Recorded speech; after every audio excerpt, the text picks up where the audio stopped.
তোর হবু বউ তো বাইগা গেছে রে আদি।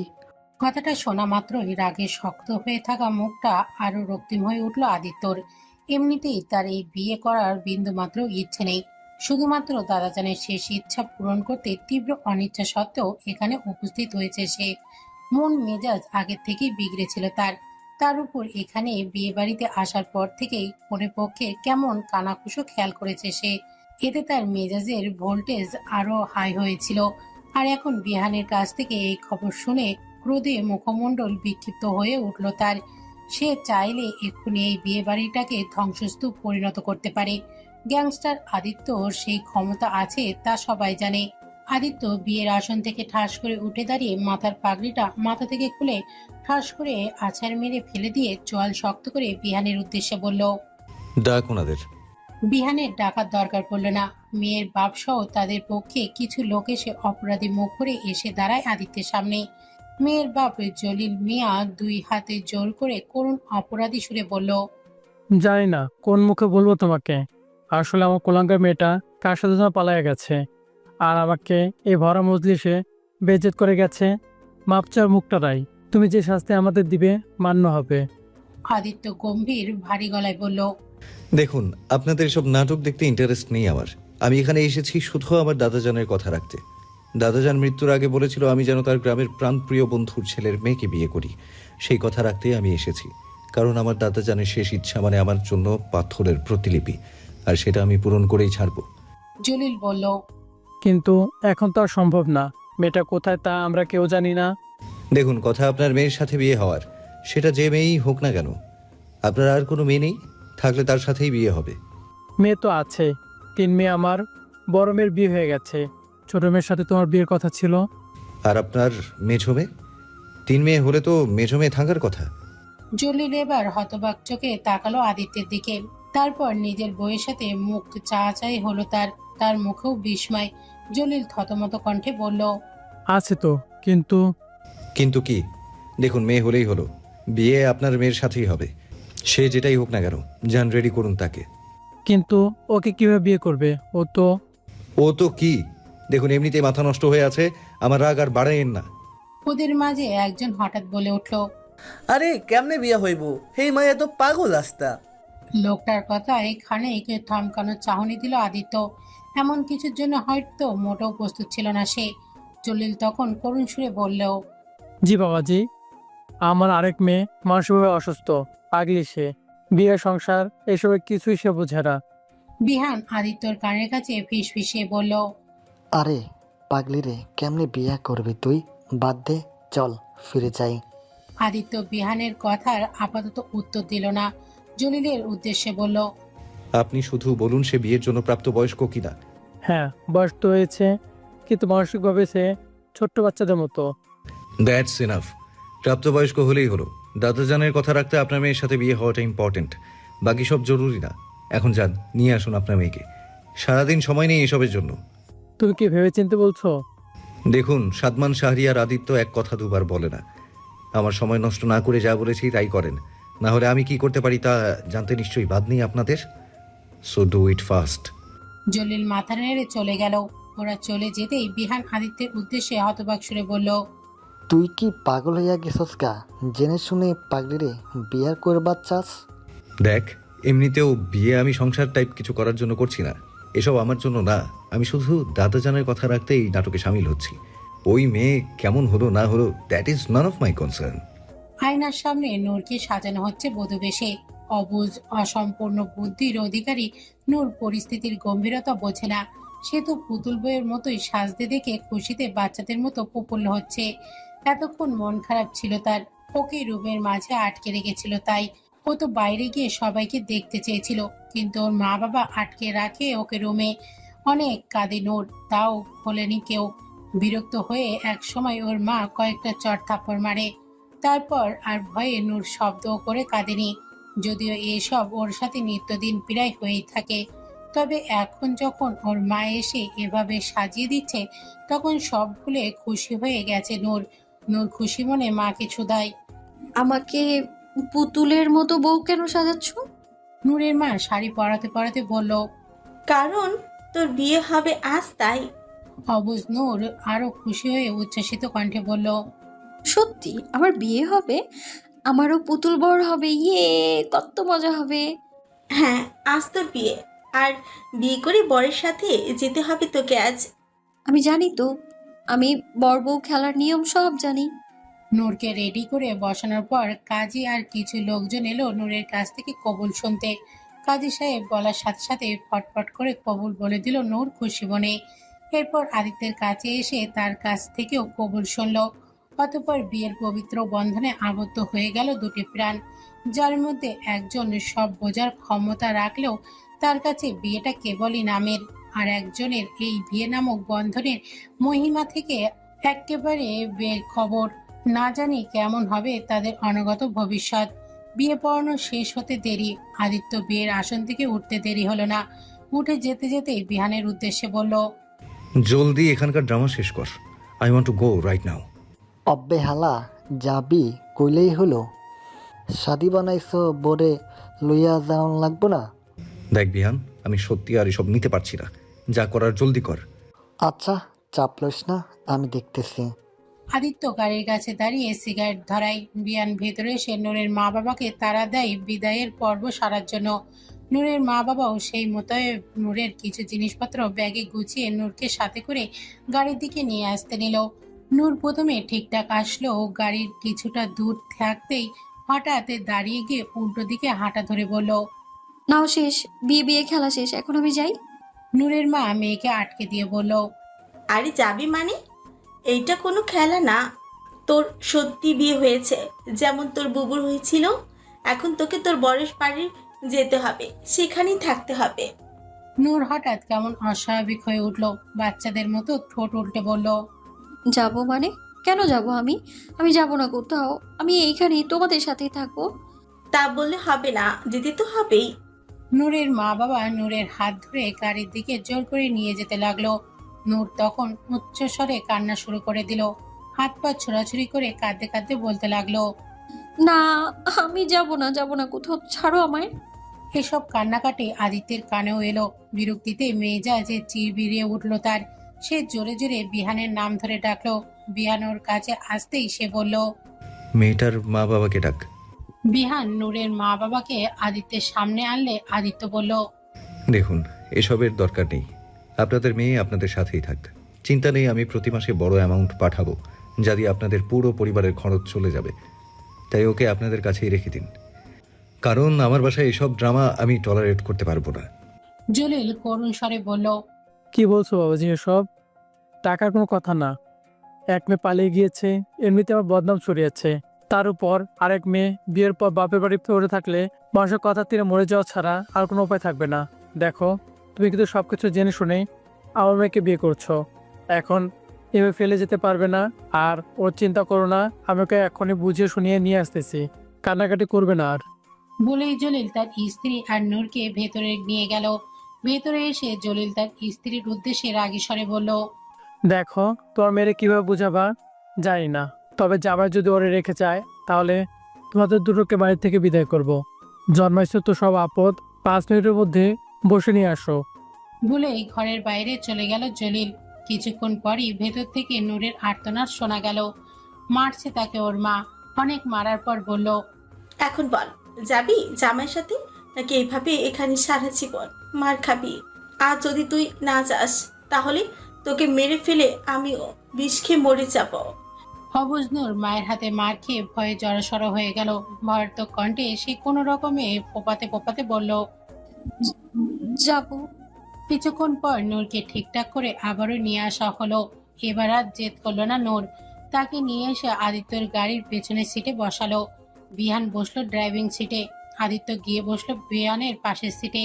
এরই মাঝে একটিবারও নিজের সদ্য বিয়ে করা বউ নামক ব্যক্তিটির দিকে ভুলেও তাকালো না আদিত্য। গাড়ি স্টার্ট হয়ে কিছু দূর অগ্রসর হতে পেছনের নূরের কান্নার সুর বাড়ল। ফুপিয়ে ফুপিয়ে কান্না শুরু করলো সে, যা শুনে বিরক্তিতে জল শক্ত হয়ে এলো আদিত্যর। রাগে হঠাৎ গাড়ির কাছে সশব্দে চাপড় মারল সে। সেই শব্দে ভয়ে কেঁপে উঠল নূর। মুহূর্তের ভয়ে জড়সড় হয়ে চুপ হয়ে গেল সে। আদিত্য বিহানকে গাড়ি থামাতে বলল। তারপর ফোন করে ওদের সাথে আসা অন্য গাড়িকেও থামাতে বলল। আদিত্য গাড়ি থেকে নেমে বিহানকে বলল, তুই যা, আমি অন্য গাড়িতে আসছি। আরে অন্য গাড়িতে যাবি কেলা? এটাতে কি হয়েছে? তোকে যা বললাম তুই তাই কর। বলেই আদিত্য অন্য গাড়িতে গিয়ে বসলো। বিহান হতাশার নিঃশ্বাস ছেড়ে গাড়ি স্টার্ট দিল। ঢাকায় পৌঁছাতে পৌঁছাতে রাত প্রায় 1টা বেজে গেল। আদিত্য আগেই গাড়ি থেকে নেমে ভেতরে চলে গেল। পরপরই বিহান গাড়ি এনে থামলো। গাড়ি থেকে নেমে নূরের পাশের দরজা খুলে বলল, আসেন ভাবি, নামেন, আমরা চলে এসেছি। নূর একটু ভীতু চোখ করে তাকালো বিহানের কথাই। আসলে সে বুঝতে পারছে না লোকটাকে তাকে ভাবি কেন বলল। তার নাম তো নূর, কিন্তু এই মুহূর্তে ভয়ে কুঁকড়ে থাকা নূর সেটা আর জিজ্ঞেস করার সাহস পেল না। বিহানের কথা মতো ধীরে ধীরে নেমে এলো সে। গাড়ি থেকে নেমে সামনে তাকাতেই চোখ দুটো বিস্ময়ে পিটপিট করে ফেলল নূর। তার মনে হচ্ছে সে ওই টিভিতে দেখা কোনো রাজপ্রাসাদে চলে এসেছে। অবাক নয়নে তাকিয়ে রইল সে, আর ভাবলো সেই প্রাসাদে কিভাবে এলো। বিহানের ডাকে নূরের ঘোর কাটলো। বিহান ভেতরের দিকে যেতে বলল নূরকে।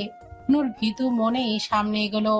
আদিত্য বাসায় ঢুকে জামিলা আন্টিকে জোরে জোরে ডাকলো। জামিলা এই বাসায় পুরানো কাজের মহিলা। আদিত্যর ছোট থেকে এই বাসায় দেখাশোনা করে সে। অন্যান্য সার্ভেন্টদেরও তিনি কাজ বুঝিয়ে দেন। আদিত্যর ডাকে তড়িঘড়ি করে ছুটে এলো জামিলা। আসার সাথেই আদিত্য বলে উঠল, বিহানের সাথে একটা মেয়ে আসছে। মেয়েটা মেন্টালি আনস্টেবল। আজ থেকে এই বাড়িতেই থাকবে। ওর সকল দায়িত্ব আপনার। আপনি কিভাবে করবেন সেটা আপনার ব্যাপার। তবে আমার কানে কোনো আওয়াজ বা আমার সামনে তার উপস্থিতি যেন ডিস্টার্বের কারণ না হয়, সেই বিষয়ে খেয়াল রাখবেন। আমার কাছে কোনো ঝামেলা যেন না পৌঁছায়। বাকিটা বিহানের কাছে সব জেনে নিয়েন। বলেই গটগট করে সিঁড়ি বেয়ে ওপরে চলে গেল আদিত্য। তার পরপরই বিহান নূরকে নিয়ে বাসার ভেতরে ঢুকলো। বাসার ভেতরে ঢুকে তো নূর আরো বিস্ময়ে হাঁ হয়ে আছে। মনে হচ্ছে সে সত্যি কোনো রাজবাড়িতে চলে এসেছে। বিহান ওই সামনে এগিয়ে গিয়ে জামিলাকে সব বুঝিয়ে বলল। সব শুনে জামিলা বিস্মিত হয়ে গেল। শেষমেশ কিনা আদিত্য একটা পাগলিকে বিয়ে করলো। বিহান নূরের উদ্দেশ্যে বলল, যান ভাবি, ওই জমিলা খালার সাথে যান, উনি আপনার সব খেয়াল রাখবেন। নূর ভীতু ভীতু চোখে দেখছে শুধু সবকিছু। তার কাছে এখন সবকিছুই কেমন ভীতিকর লাগছে। জমিলা বেগম এগিয়ে এসে নূরকে ধরতে নিলেই নূর ভয়ে দোপা পিছিয়ে গেল। জমিলা নূরকে আশ্বস্ত করে বলল, ভয় নেই বৌমা, আমি তোমার মায়ের মতোই, একদম ভয় পেও না। এসো, আমি তোমাকে তোমার রুমে নিয়ে যাচ্ছি। নূর পুরোপুরি আশ্বস্ত না হলেও ভয় খানিকটা কমলো বোধ হয়। সে জমিলার সাথে এগুলো সামনে। মাঝখানে 2 দিন কেটে গেছে। আদিত্য ওই বিয়ে নামক বিষয়টা হয়তো ভুলেও গেছে, যেন ওটা কোনো মনে রাখার মতো গুরুত্বপূর্ণ বিষয় না তার কাছে। সে তার মতোই নিজের বিজনেস আর তার গ্যাংস্টারের কাজে লেগে আছে। এই পর্যন্ত সে তার বইয়ের চেহারাটাও দেখেনি, আর না তার কথাও মনে আছে তার। আদিত্যর আদেশ অনুযায়ী জমিলা খেয়াল রাখে নূরের যে তার সামনে না পড়ে। নূরও এই 2 দিনে নিজের ভয়টা হালকা কমাতে পেরেছে। এখানে জমিলা ওর সব দেখাশোনা করে। মাঝে মধ্যে বাবা মায়ের জন্য কান্নাকাটি করলে জমিলা বিহানকে বলে নূরের বাবা মার সাথে ফোনে কথা বলিয়ে দেয়। প্রথম প্রথম যতটা ভয় কাজ করতো এখন আর ততটা ভয় লাগে না তার। সে প্রায় সময় জমিলার সাথে সাথেই থাকে। এই বাড়িতে পরিবার বলতে আদিত্য একাই শুধু। আগে পিছিয়ে তার কেউ নেই। মা বাবা এক অ্যাক্সিডেন্টে মারা যায় আদিত্য ছোট থাকতেই। আপনজন বলতে ছিল কেবল দাদা, সেও গত মাসখানেক আগে মারা যায়। আর এক বিহান আছে, ছোটবেলা থেকে আদিত্যের সাথে থাকে ও। ছোটবেলায় রাস্তায় একবার আদিত্যের জান বাঁচিয়েছিল। যখন জানলো বিহান এতিম পথশিশু, তখন আদিত্যর দাদা ওকে ওর বাড়িতে নিয়ে আসে। সেদিন থেকে আদিত্যর সাথে আছে ও। নেই বলতে কোনো শব্দ আদিত্য নেই, শুধু নিজের এই একাকিত্বকেই নেই করতেই পারে না সে। দিন শেষে নিজের মন খুলে মেলে দেওয়ার জন্য কেউ নেই তার পাশে। সারাদিনের ব্যস্ততা শেষ করে যখন বাড়ি ফেরে তখন তার মনকে প্রশান্তি দেওয়ার মতো কেউ নেই। এমনিতেও তো আদিত্যর জীবনে আসার জন্য লাখো মেয়ে ছুটে আসে, কিন্তু আদিত্য জানে এরা সবাই ওর টাকা স্ট্যাটাসে মোহে আসতে চায়। শুধু আদিত্যর মনের সাথে হতে পারে এমন কেউ নেই। তাই তো আদিত্যর এসবের উপর বিতৃষ্ণা এসে গেছে। নিজেকে নিজের মতো শক্ত কঠোর বানিয়ে নিয়েছে সে। এসব মোহমা থেকে নিজেকে অনেক দূরে সরিয়ে রেখেছে। ধীরে ধীরে এক ভয়ানক অগ্নি মানবে পরিণত করে নিয়েছে সে, যার কাছে চাইলেও কেউ আসার সাহস পাবে না।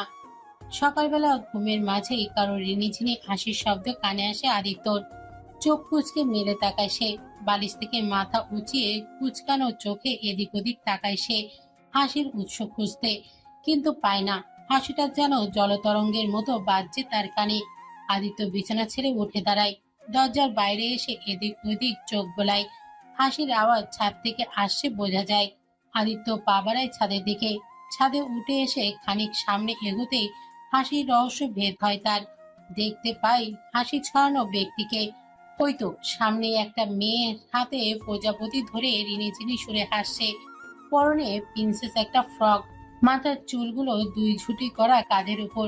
প্রজাপতিটা ডানা ঝাপটানো দেখে হাসছে সে, সাথে হাসছে তার চোখ, যে চোখে তারা ঝিলিমিলি করছে। আদিত্য অজান্তে কখন থমকে তাকিয়ে রইল নিজেও জানে না। আনমনে এগিয়ে গেল সে নূরের দিকে। নূরের নজর পাশে যেতেই হঠাৎ আদিত্যকে দেখে ভয়ে আটকে উঠল সে। ভয়ার্ত চোখে তাকিয়ে হাত দুটো জড়ো করে পেছতে লাগলো সে, যেন লোকাবার জায়গা খুঁজছে, নাইলে হয়তো আদিত্যকে মেরেই ফেলবে যেন। নূরের এই ভয় পাওয়াটা আদিত্যর ভালো লাগলো না। রাগ হলো হঠাৎ তার।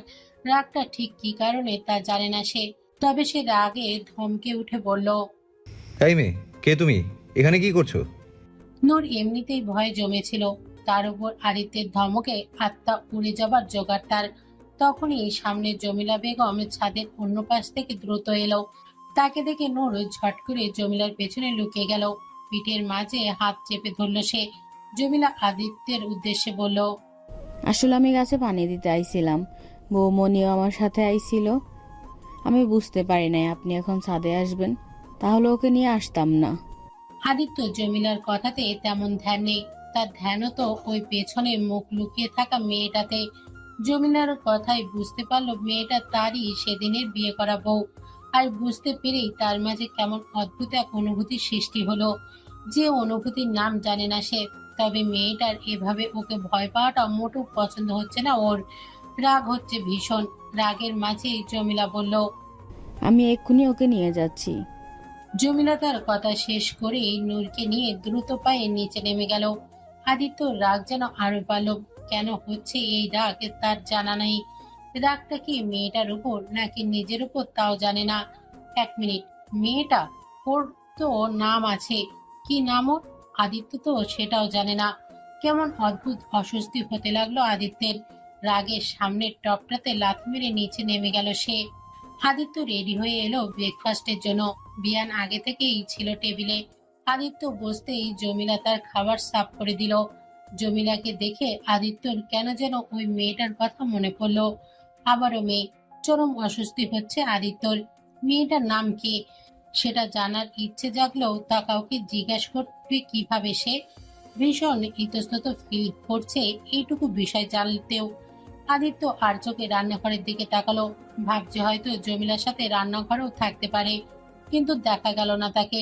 মেজাজটা আবারও অকারণেই বিগড়ে যাচ্ছে যেন। তার অন্য মনস্কের মাঝেই পাশ থেকে বিয়ান বলে উঠল, কি রে, খাইতেছস না কেলা? দেরি হইয়া যাইতেছে না?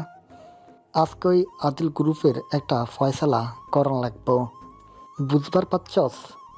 হালার পুতেরা বড্ড বার বাড়ছে, আঙ্গুমাল ইম্পোর্ট করতে খালি ঝামেলা করতেছে। আদিত্য কাটা চামচে স্যালাড গেতে মুখে নিয়ে চেবাতে চেবাতে স্বাভাবিক সুরে বলল, এখন সাদমান শাহরিয়ার আদিত্যর এমন দিন এসেছে যে ওই চুনোপুটির সাথে নিজের এনার্জি লস করবে। ওর জন্য আমার লোকগুলোই যথেষ্ট। বলে দিই, শুধু একবার কথা বলবে, না মানলে জন প্রতি একটা করে গুলি বরাদ্দ, সিম্পল। আচ্ছা, আজই ওর কেল্লা ফতে করতেছি। বিয়ান এবারে জামিলার উদ্দেশ্যে বলল, ভাবি কেমন আছে? খালা বাড়িতে কথা বলবে নাকি? ফোন দিব? আজ সকাল থেকে আর বাড়ির কথা কিছু বলেনি এখনো বৌমনি, বললে জানাবো আপনাকে। এদের কথোপকথন শুনে আদিত্যের অস্বস্তি আর রাগে একটা অদ্ভুত সংমিশ্রণ হলো। কেন কি হচ্ছে তা বুঝতে পারল না সে। শুধু বারবার একটা কথাই মাথায় ঘুরছে, বিহান মেয়েটার ভালো মন্দের খেয়াল রাখে, আরও একই বাড়িতে থেকেও তার নামও জানে না। বিষয়টা কেমন যেন হজম হচ্ছে না তার।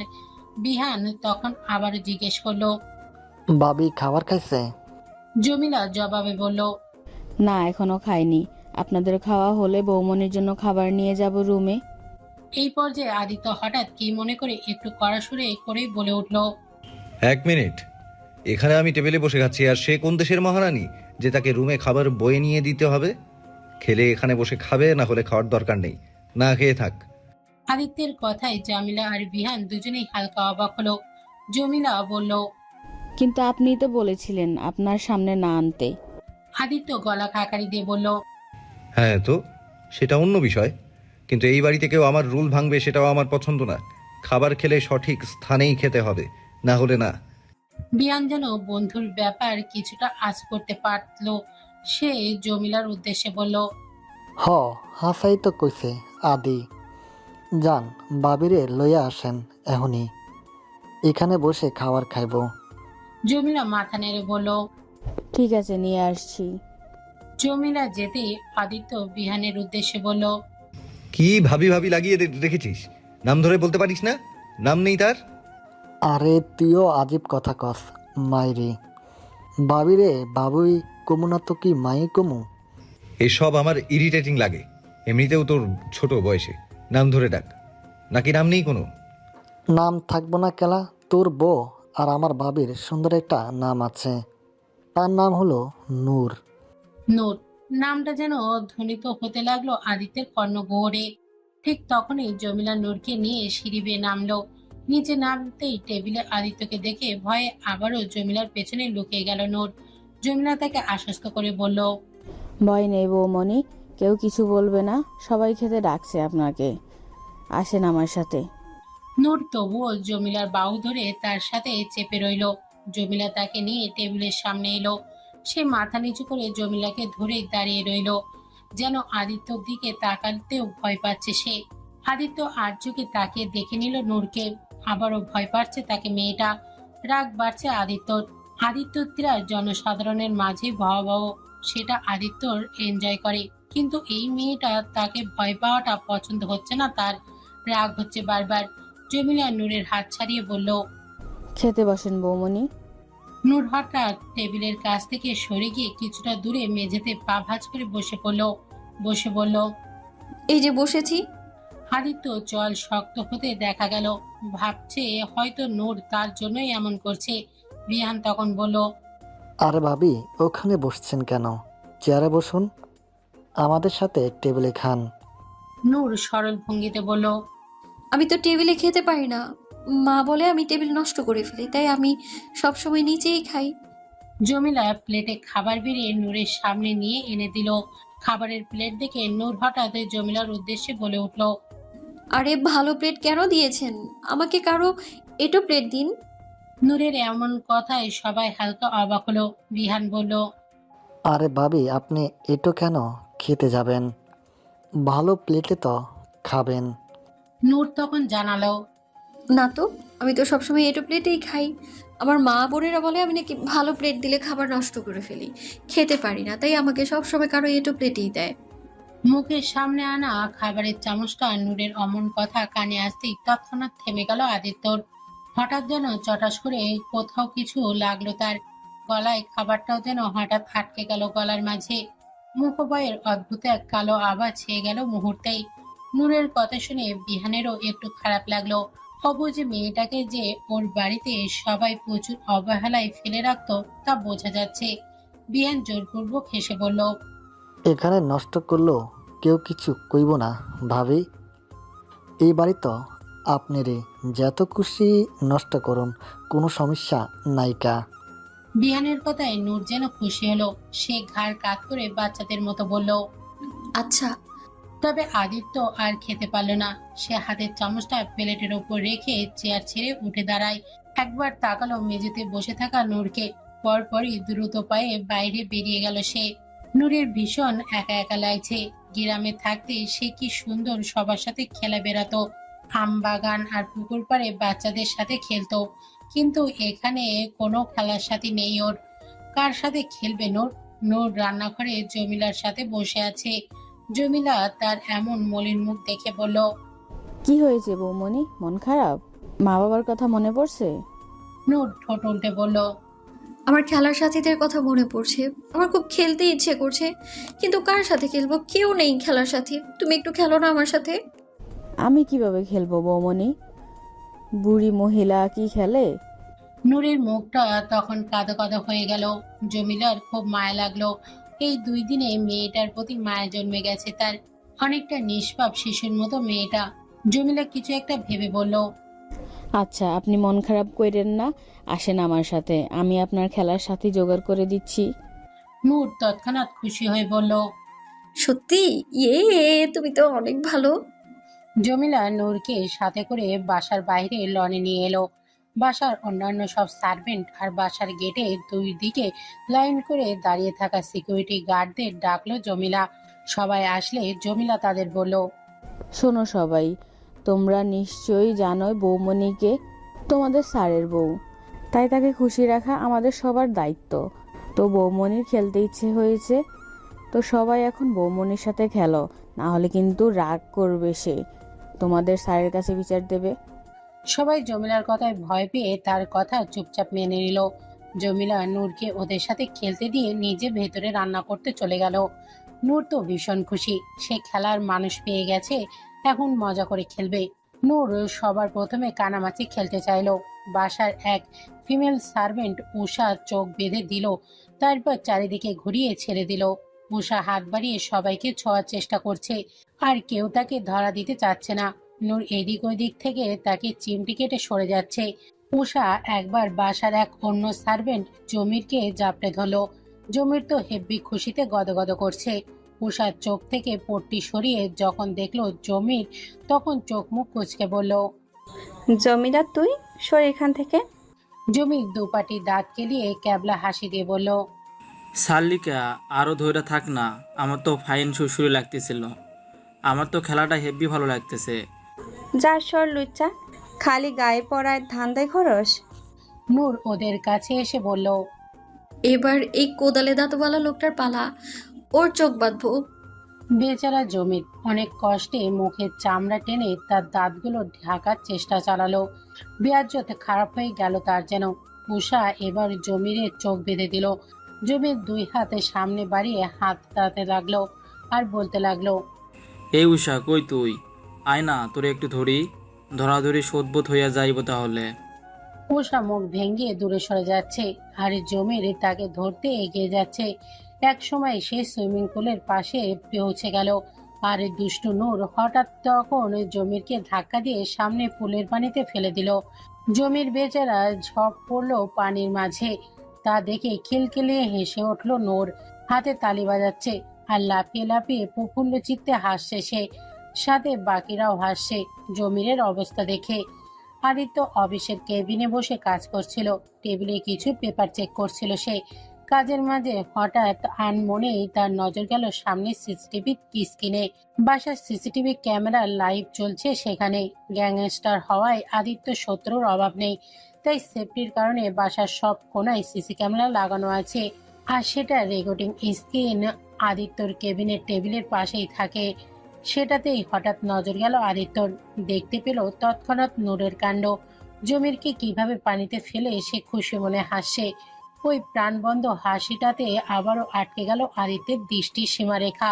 থমকিত নয়নে শিরায় শিরায় ছুঁয়ে গেল ওই হাসি মাখা মুখখানি। আদিত্য আনমনে স্ক্রিনে আরো কাছে এগিয়ে গেল, জুম করে নূরের মুখখানা আরো সামনে আনলো। দেখতে পেল তখন তারা ঝিলমিল ওই আঁখি যুগল।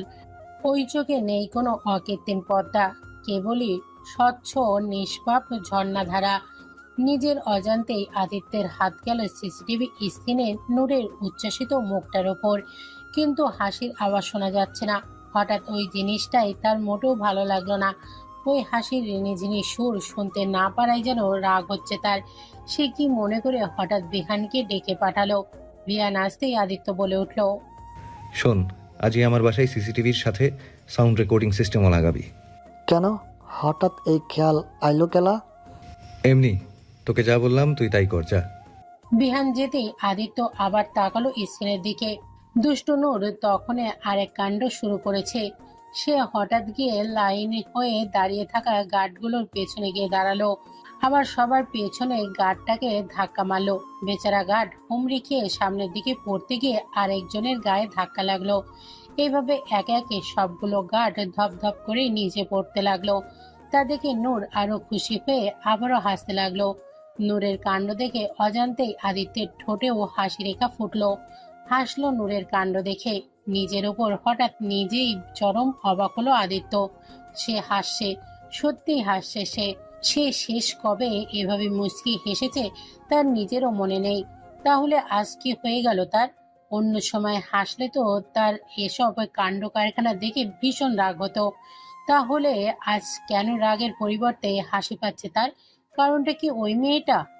রাতে বাসায় ফিরে রোজগারের মতোই সোজা নিজের রুমে যেতে নেয় আদিত্য। লিভিং রুমের মাঝামাঝি আসতেই হঠাৎ তার দ্রুতগামী কদম স্থির হয় সহসায়। তার চোখ যায় সামনের সোফায়। সেখানে ঘুমিয়ে আছে নূর। ঘুমন্ত ওই মুখখানায় যেন আদিত্যর চলাচল পথে বাধা সৃষ্টি করছে। সে চোখ সরিয়ে আবার নিজের রাস্তায় কদম এগোনোর প্রয়াস করলো, কিন্তু ওই ঘুমন্ত মুখখানা এড়িয়ে যাওয়ার যেন অতীব দুষ্কর কাজ হয়ে দাঁড়ায় তার জন্য। এক কদম এগিয়ে আবারও থেমে গেল। সে পারল না নিজের রাস্তায় যেতে।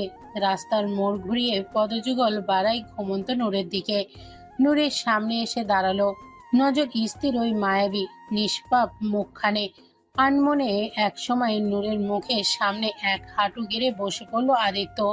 নূরের মুখখানা যেন সত্যি সত্যি নূরের মতোই আলো ছড়াচ্ছে। আলোকিত হচ্ছে আদিত্যের শূন্য মহল। বুকের বাম পাশে জং ধরা কোনো বস্তু নতুন উদ্যমে সচল হওয়ার চেষ্টা করছে। মেয়েটা কি কোনো জাদুর অধিকারী?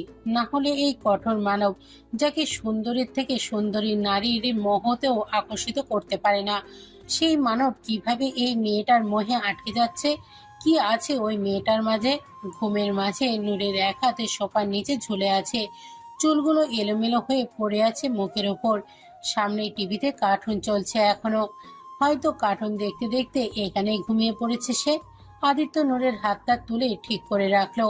মুখের ওপর থেকে চুলগুলো আঙুলের সাহায্যে সরিয়ে কানের পিঠে গুজে দিল। তখনই হঠাৎ কানের পিছে কালো দাগ দেখতে পেল আদিত্য।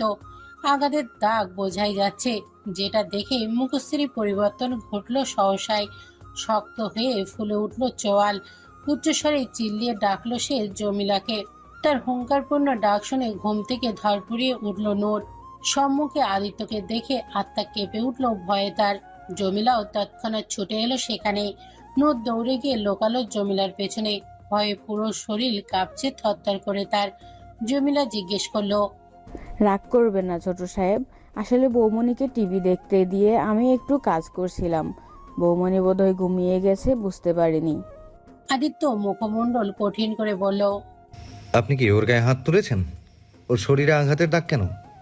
না ছোট সাহেব, আপনি ভুল বুঝছেন। আমি বৌমণিকে মারিনি। আসলে এই দাগগুলো সেই দিনই দেখেছি আমি বৌমণিকে জিজ্ঞেস করলে বলল তার মা নাকি মেরেছিল তাকে সেদিন, সেইটারই দাগ। আমার তো শুনে খুব মায়া লাগছিল। আপন মা হয়ে এমন মিষ্টি অবুঝ মেয়েটাকে কিভাবে অমন জানোয়ারের মতো মারছে। সেই দিন তো আরও দাগ ছিল। কাপড় পাল্টিয়ে দিতে গিয়ে দেখেছি আমি পিঠে অনেক রক্ত শুকিয়ে যাওয়ার দাগ ছিল। কেমন পাষণ্ড ওরা। আদিত্য স্তব্ধ হয়ে গেল, যেন লোমকূপ দাঁড়িয়ে গেল সব। নূরের ভয় পাওয়া দেখে আদিত্য চোখের ইশারায় নিয়ে যেতে বলল নূরকে। জমিলা নূরকে নিয়ে গেল। নিজের উপর হঠাৎ করে প্রচন্ড রকম রাগ হচ্ছে আদিত্যর। সেদিন হয়তো ওকে রেখে আসার কথা বলায় মেয়েটাকে ওভাবে মেরে পাঠিয়ে দিয়েছে ওরা। ভাবতেই রাগে রক্তনালী ফেটে যাচ্ছে তার। রাগের সামনে টি টেবিলে সজোরে এক লাথি মেরে দিল সে। ছুটির দিন আজ। একটু বেলা করে ঘুম থেকে উঠেছে আদিত্য। সকাল সকাল বৃষ্টি নামায় ঘুমটা ভালো হয়েছে তার। বৃষ্টি এখনো হচ্ছে। বিছানা ছেড়ে উঠল আদিত্য। খালি গায়ে, পরনে শুধু ট্রাউজার। ক্যাবিনেটের ওপর সার্ভেন্ট কফি রেখে গেছে। ধোয়াটা কফির মগ নিয়ে ব্যালকনির থাই গ্লাস খুলে সামনে পা বাড়ালো আদিত্য। বৃষ্টি হচ্ছে এখনো মুষলধারে। শটান হয়ে দাঁড়িয়ে কফি কাপে চুমুক দিয়ে তাকিয়ে রইল সম্মুখে বৃষ্টি পানে। যদিও এই আদিত্যের মাঝে কোনো আলাদা অনুভূতি জাগায় না। জাগাবে কি করে? সে তো অনুভূতি দুয়ারেই বন্ধ করে রেখেছে। কোনো মোহমায়াতে তার মন ভোলে না। তবে সে নিজের অবস্থান খুব বেশি সময় টিকিয়ে রাখতে পারল না। হঠাৎ তার নজর পড়ল নিচে, আর সেই নজর পড়াটাই যেন তার সর্বনাশের সূচনা করলো। নিচের লনে বৃষ্টিতে আপন মনে ভিজে নূর। বৃষ্টির পানিতে লাফিয়ে নেচে নেচে ভিজতে মগ্ন সে। মুখটা আকাশের দিকে করে দুই হাতে ছড়িয়ে দিয়ে মনের আনন্দে সিক্ত হচ্ছে। মন আনন্দের হাসি তার বৃষ্টি ভেজা চোখে মুখে। লাফিয়ে লাফিয়ে ভেজা পায়ে নিচটাতে কাদাও লেগে গেছে অনেকটা। তাতেও যেন আনন্দের শেষ নেই তার। আদিত্যের দৃষ্টিতে হঠাৎ আশেপাশের বাকি সব ধোঁয়াশা হয়ে গেল সহসায়। দৃষ্টিসীমার মাঝে কেবলই আবদ্ধ হলো শুধু নূর। ওই বৃষ্টি ভেজা মেয়েটা যেন প্রকৃতির আরেক রূপ, যেন এই বৃষ্টিময় প্রকৃতির পরম সুখী সে। আদিত্যর হৃদয় দুয়ারে অনুভূতির এক দমকা হাওয়া প্রবল বেগে ধাক্কা দিল যেন, যার তোরে আদিত্য নিজেকে টিকিয়ে রাখা বড্ড দুর্বোধ্য হয়ে গেল। বেসামাল হয়ে পড়ল তার হৃৎপিণ্ডের গতিবেগ। মুগ্ধতায় অতলে ডুবে থাকা আদিত্য টেরও পেল না কখন তার হাত থেকে কফির মগটা হাত ফসকে নিচে পড়ে গেল। নিচে পড়ে গরম কফি খানিকটা আদিত্যের পায়েও ছিটকে পড়ল। সেটাও বিন্দুমাত্র অনুভব হলো না এই মুহূর্তে তার। তার সকল ইন্দ্রিয় যেন এই মুহূর্তেই শুধু ওই একজন ব্যক্তিকে ঘিরেই কাজ করছে। অন্য কোনো কিছু তাকে ছুতে পারছে না মুহূর্তেই। ওই হাস্যোজ্জ্বল মায়াবী নিষ্পাপ প্রকৃতি কন্যার অবয়ব আদিত্যের মনে জমা শতবর্ষের কালো মেঘ সরিয়ে দিতে সেখানে সোনালি আলোর আলোকিত করে দিচ্ছে যেন। এই অতি সাধারণ বৃষ্টি আজ তার কাছে অসাধারণ প্রশান্তির সৃষ্টি করেছে। এমনটা তো তার আগে কখনো হয়নি। তবে আজ এ কোন বৃষ্টি নামলো তার মরুময় ভূমিতে? নূরের বৃষ্টি বিলাসে মুগ্ধতায় মুগ্ধ হচ্ছিল আদিত্য। তবে হঠাৎই তার নজর তীক্ষ্ণ হলো। তার চোখে পড়ে গেটের কাছে থাকা গার্ডগুলোর ওপর। সেখান থেকে নূরকে সরাসরি দেখা যাচ্ছে। বৃষ্টিতে ভেজায় নূরের শরীরে জামাটা লেপ্টে আছে। যদিও গার্ডগুলো নূরের দিকে তাকাচ্ছে কিনা তা বৃষ্টির মাঝে বোঝা যাচ্ছে না। তবে তাদের চোখের সামনে নূর এভাবে ভিজছে, এটাই যেন আদিত্যের চোয়াল আর হাতের মুঠো তীব্র শক্ত করে দিল। মুখমণ্ডল হলো ক্রোধে কঠিন। চোয়াল ফুলিয়ে দ্রুত পায়ে রুমের বাইরে বেরিয়ে গেল সে। প্রচন্ড বেগে তরতর করে সিঁড়ি বেয়ে নিচে এসে সোজা বাইরে বৃষ্টির মাঝে বেরিয়ে এলো। বাইরে এসে একবার নূরের দিকে তাকালো, তারপর গার্ডগুলোর দিকে তাকালো। ওদের মাঝে একটা গার্ড নূরের দিকে তাকিয়েছে এক দৃষ্টিতে। এই শীতল বৃষ্টির মাঝে যেন আদিত্যের রক্তনালী টকবকিয়ে ফেটে পড়ল। চোখে ঢেলে পড়ল রক্তিম দামানল। দাঁতে দাঁত পিষে আদিত্য ছুটে গেল নূরের দিকে। নূরও তখন নিজের মনের আনন্দে বৃষ্টি স্নান করছে। তখনই আদিত্য গিয়ে ঝট করে নূরের এক হাত ধরে টান দিল তার দিকে। চমকে উঠল নূর, আটকে উঠল সম্মুখে আদিত্যকে দেখে। এইভাবে হাত ধরাই তো আরো ভয়ে আতঙ্কিত হয়ে গেল নূর। তার ভয় আরো বাড়িয়ে দিতে আদিত্য তার হাত টেনে ধরে ভেতরে নিয়ে যেতে লাগলো। ভয়ে তো নূর কেঁদে দেবার জোগাড়। নিজের হাত ছাড়ানোর চেষ্টা করে কাঁদো কাঁদো গলায় ভয়ার্ত কণ্ঠে বলল, ছাড়ুন। আদিত্য যেন কিছু শোনার পরিস্থিতিতেই নেই তখন। সে সোজা নূরকে বাসার ভেতরে নিয়ে এসে জোরে জোরে জমিলাকে ডাকলো। তা শুনে জমিলা ছুটে এলো তার সামনে। নূর তখনও ভয়ে ভয়ে কাঁদো কাঁদো মুখে নিজের হাত ছাড়ানোর চেষ্টায় নিয়োজিত। আদিত্য নূরকে জমিলার কাছে এক প্রকার ছুঁড়ে মারল। আতঙ্কিত নূর অতি দ্রুত জমিলার পেছনে লুকিয়ে ফেলল নিজেকে। জমিলার আঁচল খামচে ধরে ভয়ে কাঁপতে লাগলো। আদিত্য ক্রুদ্ধ কণ্ঠে বলল, আপনাকে ওর দেখাশোনার দায়িত্বে দিয়েছিলাম আমি, তাহলে ওই বৃষ্টির মাঝে বাইরে একা একা কি করছে? জমিলা অপরাধী মুখে বলল, আমি বুঝতে পারি নাই বৌমনি কখন বেরিয়ে গেছে, জানলে কখনো যেতে দিতাম না, ভুল হয়ে গেছে আমার। ঠিক আছে, যার এখন নিয়ে যান ওকে। জমিলা মাথা নেড়ে নূরকে ধরে ওপরে নিয়ে যেতে লাগলো। ভীত নূর জমিলার কাঁধের মাঝে মুখ লুকিয়ে হালকা করে চোখ কুঁচকে তাকালো আদিত্যের দিকে, যেন তার কাজে খুব নারাজ সে। খুব আস্তে বিড়বিড় করে বলল, পচালোক। আদিত্য আবার বেরিয়ে এলো বাইরে। ক্ষিপ্ত গতিতে তেড়ে গেল গার্ডের রুমের দিকে। গার্ডের রুমের ভেতরে ঢুকেই তখন তাকিয়ে থাকা গার্ডটারে সোজা গলা চেপে ধরলো। আচমকা আক্রমণে ঘাবড়ে গেল বাকিরাও। হিংস্র বাঘের মতো গার্ডের গলা চেপে ধরে তাকে পেছনের দেয়ালের সাথে চেপে ধরলো। লোকটার চোখ বড় বড় হয়ে গেল ভয়ে আর শ্বাসকষ্টে। তবে আদিত্যের হিংস্রতা কমছে না। সে গার্ডের প্যান্টে লাগিয়ে থাকা পিস্তলটা খুলে নিয়ে সোজা গার্ডটার চোখের উপর চেপে ধরল, ক্ষুব্ধ স্বরে বলল, এই চোখ রেখে কি হবে যদি তা বুঝতেই না পারে কোনটা দেখা উচিত আর কোনটা না? বলেই টিগার চাপতে নিল আদিত্য। তখনই ছুটে এলো সেখানে বিহান, আটকালো আদিত্যকে। আদিত্যর হাত থেকে গান নিয়ে তাকে সরিয়ে এনে বলল, কি হয়েছে তোর? এমতে পাহল লাহান করতেছস কেলা? সেরা করছেটা কি? আদিত্য যেন একটু হুঁশে এলো। সে বিহানের উদ্দেশ্যে বলল, এইটারে জীবন্ত চাইলে আজই বিদায় কর। তারপর বাকি গার্ডদের উদ্দেশ্যে বলল, আই হোপ এরপর থেকে সবার নজর জেনে রাখবে কোনটা দেখা উচিত আর কোনটা না। বলেই হনহনিয়ে বেরিয়ে গেল আদিত্য। বিহান হতভম্বের মতো বলল, মোর জ্বালা মাগার হয়েছেটা কি সেটাই জানলাম না। রাতে আদিত্যর বাসায় একটা বিজনেস পার্টির আয়োজন করা হয়েছে। দেশ বিদেশে বড় বড় ক্লায়েন্টদের গেট টুগেদারের উদ্দেশ্যে এই পার্টিটি থ্রো করেছে আদিত্য। আসলে ক্লায়েন্ট সবাই ডিমান্ড করেছিল পার্টির। তাদের আবদার রাখতেই আসলে আদিত্য পার্টির অ্যারেঞ্জমেন্ট করেছে। বাসার বিশাল লিভিং এরিয়ায় সব করা হয়েছে। মেহমানের সমাগম হয়ে উঠেছে পার্টি। ব্যাকগ্রাউন্ড সফট মিউজিকে ধুন বাজছে। হাতে সবার ড্রিঙ্কের গ্লাস। সার্ভেন্টরা সবাই ওয়েটারের মতো কালো প্যান্ট কোটে সবাইয়ের খাবার পরিবেশন করছে। আদিত্য ব্ল্যাক কোট প্যান্টে ড্যাসিং লুক দিয়েছে নিজেকে। সেও ড্রিঙ্কসের গ্লাস হাতে মেহমানদের সাথে আলাপচারিত করছে। এর মাঝে কিছু ফিমেল ক্লায়েন্টও আছে, যাদের প্রায় সবাই আকর্ষণের বস্তু হলো ওই সুদর্শন পুরুষ সাদমান শাহরিয়ার আদিত্য, যাকে পেতে তাদের ছলাকলা শেষ নেই। কিন্তু এই কঠোর মানব যেন কিছুতেই তাদের হাতে আসে না। তবে প্রয়াসও ছাড়ে না কেউ। যেমন এই মুহূর্তে পিআর কোম্পানির মালকিন প্রভা রহমান এগিয়ে এলো আদিত্যের সম্মুখে। পরনে পাতলা জর্জের শাড়ি আর সিল্কলেস ব্লাউজ, শরীরের অর্ধভাগ দৃশ্যমান। তার মুখে অমায়িক হাসি ঝুলিয়ে আদিত্যের গা ঘেঁষে দাঁড়িয়ে বলল, I must tell mister Aditya, আপনাকে যতবার দেখি ততবারই মনে হয় আগের বারের চেয়ে বেশি হ্যান্ডসাম হয়ে গেছেন। কিভাবে করেন এটা? আজকেও কি মারাত্মক হট লাগছে, ঘায়েল হয়ে যাচ্ছি আমি। আদিত্য চরম বিরক্ত এসব ন্যাকামিতে। এমন অশালীন ধরনের নারী তার কাছে সর্বদাই অমানবীয়তা। কিন্তু বিজনেস পার্টনার আর মেহমান দেখে আদিত্য জোরপূর্বক হেসে তাকে সহ্য করে গেল। প্রভা আহ্লাদি হেসে বলল, বাই দ্য ওয়ে, আমাকে কেমন লাগছে বললেন না তো? আদিত্য মেয়েকে হাসি ঝুলিয়ে বলল, এই প্রশ্নটা না করাই ভালো আপনার জন্য মিস প্রভা, কারণ উত্তরটা আমার দিতে যতটা না রুচিতে বাঁধবে আপনার শুনতেই বেশি বাঁধবে। So better be we skip ইট। আগ্রহী প্রভার মুখটাই ভোতা হয়ে গেল আদিত্যের জবাবে। তবুও যেন হাল ছাড়ল না।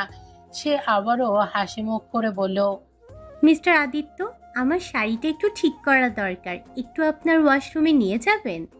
আদিত্য প্রভার পরিকল্পনায় একেবারে পচা পানিতে ঢেলে দিয়ে ওর বাসার এক সার্ভেন্টকে ডাক দিয়ে বলে দিল প্রভাকে যেন ওয়াশরুমটা দেখিয়ে দেয়। প্রভা আদিত্যের কাছে এভাবে উপেক্ষিত হয়ে ভীষণ পরিমাণ রাগ হলো। রাগী মনোভাব নিয়েই সে সরে গেল ওখান থেকে। নূর রুমে বসে খেলছিল তার পুতুল দিয়ে। পুতুলটা তার অনেক দিনের, তার খুব প্রিয়। সেটা নিয়েই খেলছিল সে। জমিলা বলে গেছে আজ বাইরে যেন না বের হয়, বাইরে অনেক মানুষজন এসেছে। আদিত্য রেগে যেতে পারে এই ভেবেই জমিলা নূরকে বাইরে যেতে নিষেধ করেছে। নূরও তাই আর যায়নি। এমনিতেও এ বাড়িতে সে একা ঘোরাফেরা করতে ভয় পায় কেমন।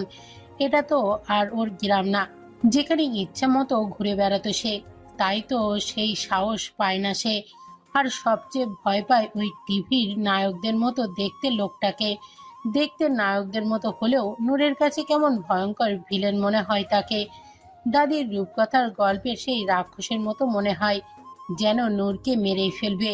নূরের খেলনার মাঝেই হঠাৎ তার ভীষণ ওয়াশরুমে যাওয়ার প্রয়োজন হয়ে যায়। কিন্তু এখানকার এত অত্যাধুনিক ওয়াশরুমে একা যেতে ভীষণ ভয় হয় নূরের, কারণ সে অনেক কিছু বুঝে উঠতে পারে না। তাই তো প্রতিবার জমিলা ওকে হেল্প করে।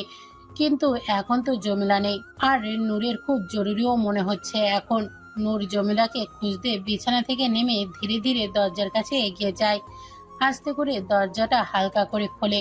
মাথাটা একটু বের করে বাইরে উকি দিয়ে দেখলো বাইরে কোথাও জমিলা আছে কিনা, কিন্তু পেল না কোথাও। নূর আবার দরজা খুলে বাইরে এলো ধীর পায়ে। ভীতু কদম ধীরে ধীরে এগোতে লাগলো। করিডোর থেকে সিঁড়িতে আসতেই নূরের চোখ যেন ধাঁধা লেগে গেল এত চাকচমক আর লোকজন দেখে। কৌতূহলী হলো অবুঝ মন তার। ধীরে ধীরে সবকিছু দেখতে ভীরু পায়ে সিঁড়ি বেয়ে নিচে নেমে এলো সে। রং বেরঙের বাহারি লোকজন দেখে তার চমক লাগছে কেমন, সাথে ভয়ও হচ্ছে একটু।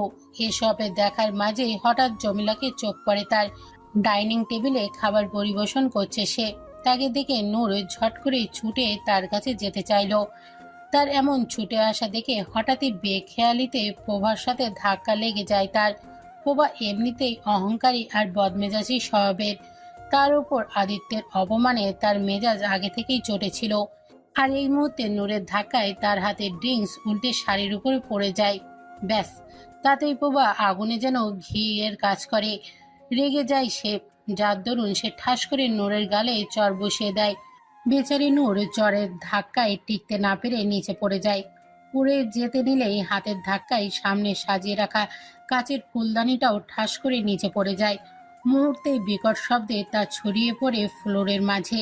সেই শব্দেই উপস্থিত সকলের কৌতূহলী নজর পড়ে তাদের উপর। নজর পড়ে খোদ আদিত্যরও। নূরকে ওভাবে পড়ে থাকতে দেখে ভুরু কুঁচকে আসে তার। ঘটনার সারমর্ম বোঝার চেষ্টা করে সে।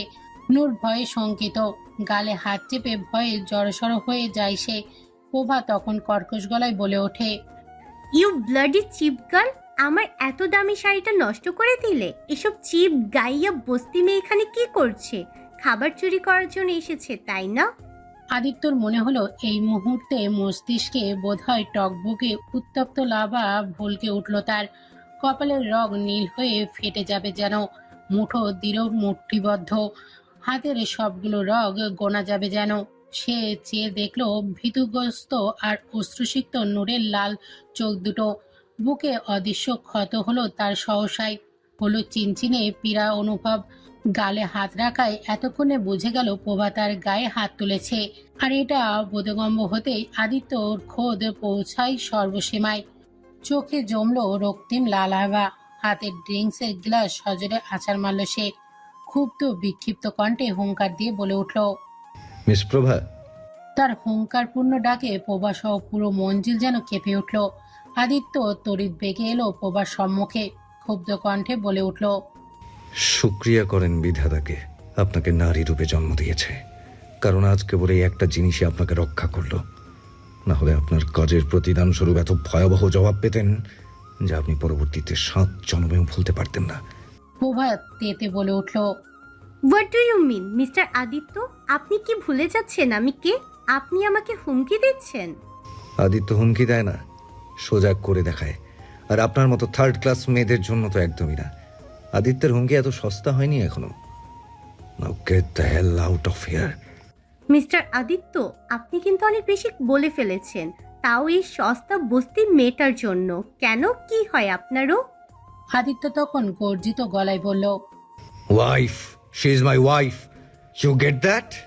আদিত্যের এমন কথায় প্রভা সহ সবার মাঝে যেন বিস্ফোরণ ঘটল। আদিত্য এবার নিচে ভীতু অবস্থায় বসে থাকা নূরের হাত ধরে টেনে তুলে সোজা করে দাঁড় করালো। নূর যেন আরো ভয় পেয়ে গেল। আদিত্য নূরকে টেনে নিয়ে এসে সবার মাঝামাঝি দাঁড়িয়ে গলা উঁচু করে বলল, everyone listen to me very carefully.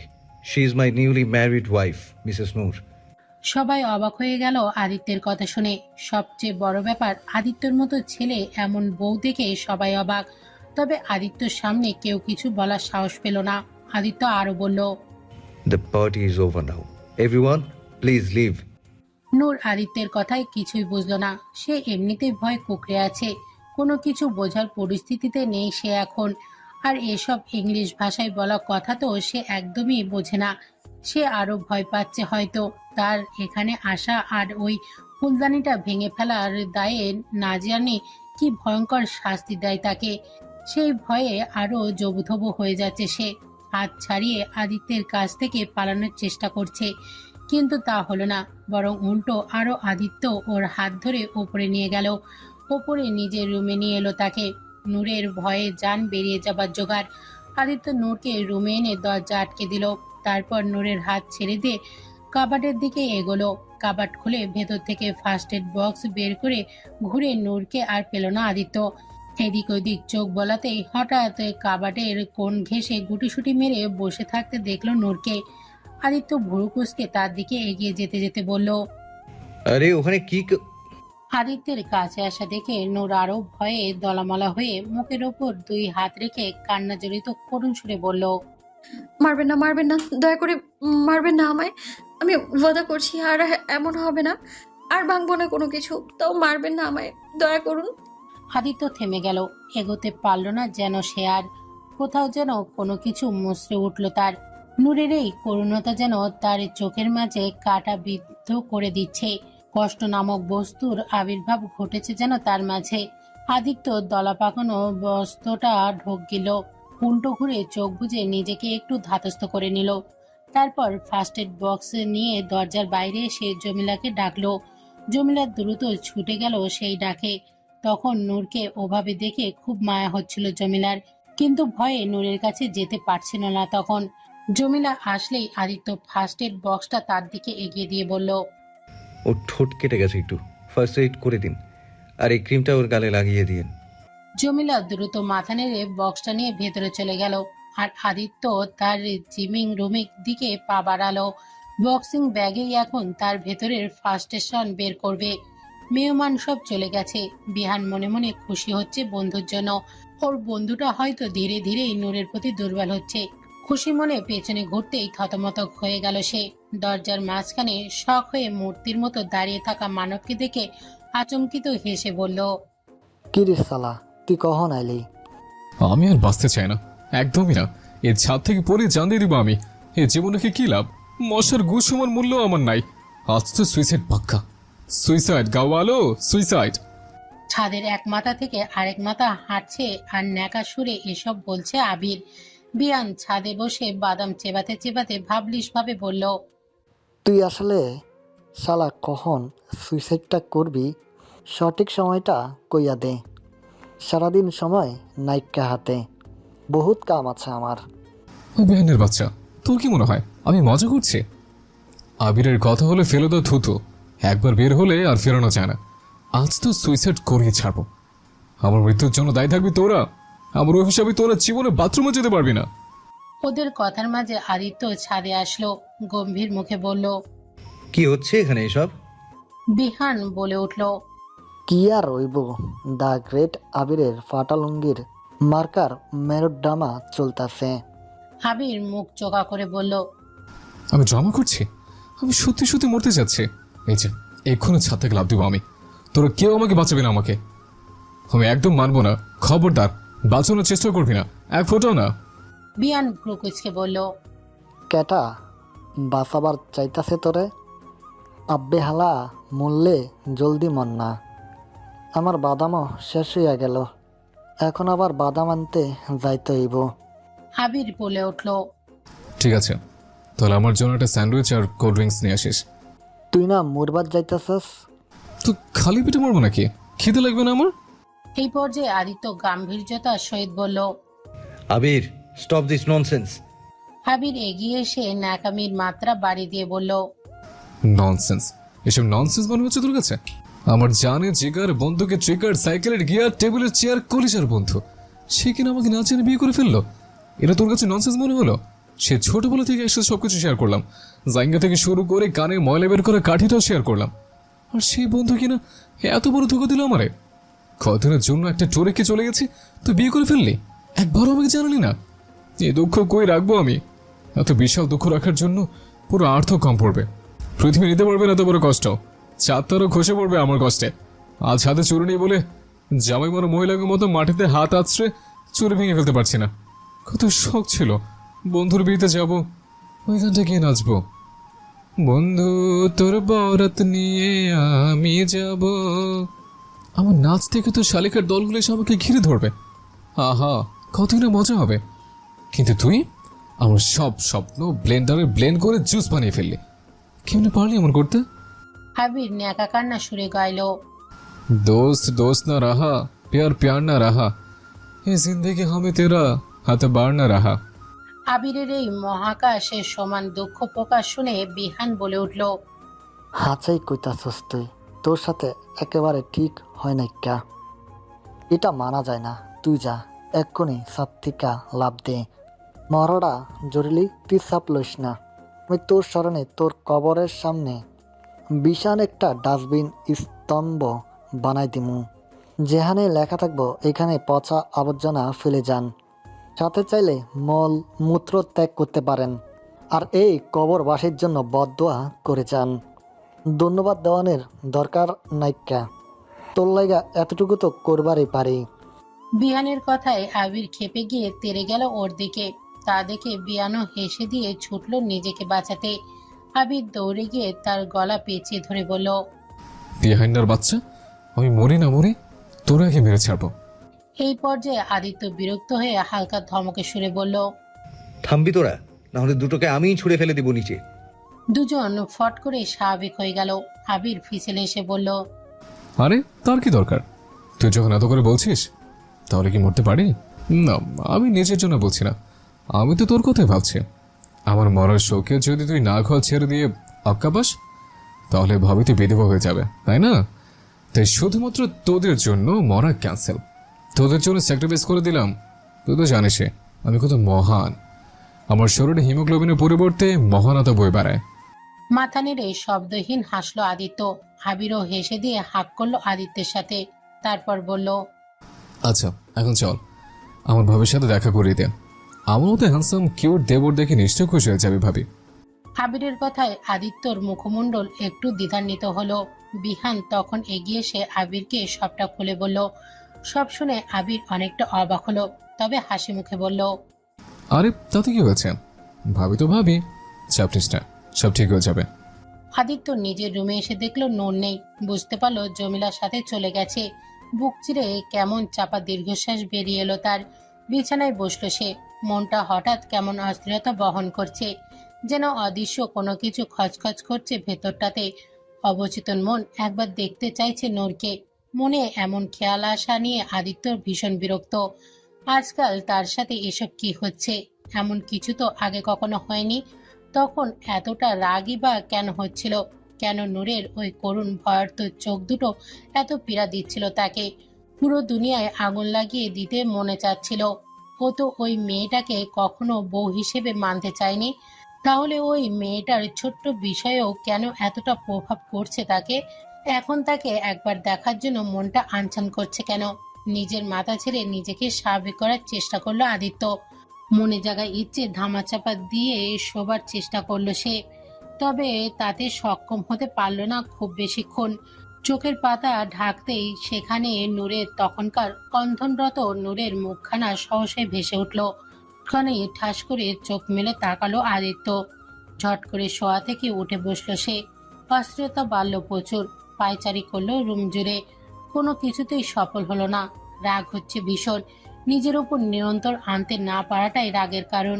শেষ পর্যন্ত আর পেরে উঠল না আদিত্য।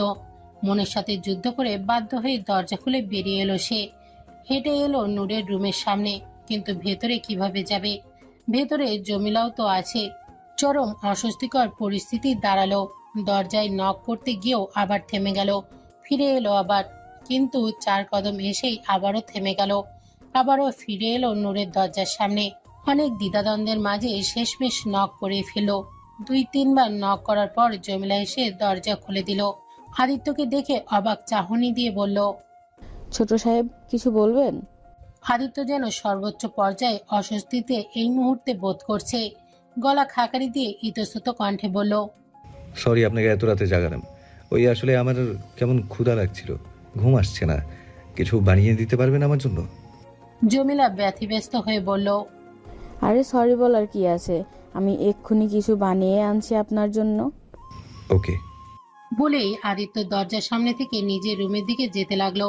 জমিলা দরজা থেকে বেরিয়ে রান্নাঘরের দিকে যেতেই আদিত্য আবারও দ্রুত ফিরে এসে দরজা ঠেলে নূরের রুমে ঢুকলো। বিছানার একপাশে কাত হয়ে ঘুমিয়ে আছে নূর। ধীর পায়ে এগিয়ে গেল আদিত্য তার কাছে। বিছানার পাশে ক্যাবিনেটের ওপরে রাখা টেবিল ল্যাম্পটা জ্বালালো। তারপর হাঁটু গেড়ে বসলো নূরের মুখের সামনে। তার পুরান ছেঁড়া ফাটা পুতুলটা বুকে জড়িয়ে ঘুমিয়ে আছে। ঘুমন্ত মুখখানাটার দিকে অপলক দৃষ্টিতে তাকিয়ে রইল আদিত্য। এতক্ষণের অস্থিরতা যেন মুহূর্তেই গায়েব হয়ে গেল তার। সেখানে উপস্থিত হলো হিমশীতল প্রশান্তি। কি আছে এই মুখটাতে আদিত্য ভেবে পায় না, শুধু দেখার ইচ্ছা জাগে। যত দেখে তত যেন মুগ্ধতা ছড়ায় তার হৃদমহল জুড়ে। অজান্তেই আদিত্যর হাত চলে গেল নূরের গালে, আলতো করে হাত রাখলো নূরের গালে। মুখে পড়ে থাকা চুলগুলো আঙুল দিয়ে আলতো স্পর্শে কানের পিঠে গুজে দিল। তখনই চোখে পড়লো গালে চরের দাগটা। চোয়াল শক্ত হলো আদিত্যর, লাল হলো চোখের পর্দা। হঠাৎ একটা আশ্চর্যজনক কাজ করে ফেললো সে। অন্তত তার জন্য অবশ্যই সেটা আশ্চর্যজনক বলা চলে। আদিত্য হঠাৎ মুখ নামিয়ে নূরের গালের লাল দাগের উপর অদচ্ছল একটু নড়ে উঠল নূর। হুঁশ এলো আদিত্যের। সক্ষার মতো করে ঝট করে উঠে দাঁড়ালো সে। নিজের করা কাজে নিজেই বিস্ময়ে হতভম্ব হলো সে। আর এক মুহূর্ত না দাঁড়িয়ে দ্রুত পায়ে বেরিয়ে গেল। অন্তর্দেশে সবকিছু কেমন এলোমেলো হয়ে গেছে তার। সকালে ব্রেকফাস্টের জন্য নিচে আসতেই নূরের খিলখিলে হাসি রিঝিনি সুর বাজলো কানে আদিত্যর। তাকিয়ে দেখলো লিভিং রুমের সোফায় আবিরের সাথে বসে হাসছে সে। আবির তার সাথে নানান রকম কমেডি করছে আর সে হাসে কুটি কুটি হচ্ছে। বুঝতে পারলো আবির তার জাদু চালিয়ে দিয়েছে, খাতির জমিয়ে ফেলেছে নূরের সাথে। হবে না বা কেন, রতনের রতন চেনে, আবিরের তো আরেক পাগল। দুজনে ভালোই মিলেছে। কিন্তু আদিত্যের কেমন যেন একটু রাগও হলো। কাল আসা আবিরের সাথে কি সুন্দর গলায় গলায় ভাব জমিয়ে ফেলেছে, আবার হাসছে খুশি মনে। অথচ তাকে দেখলে এমন ভয় পাই যেন কোনো বাঘ ভাল্লুক সে। আদিত্য এগিয়ে এসে টেবিলের সামনে চেয়ার টেনে বসলো। বিহান আর আবিরও এসে বসলো। বিহান আবিরের উদ্দেশ্যে বলে উঠল,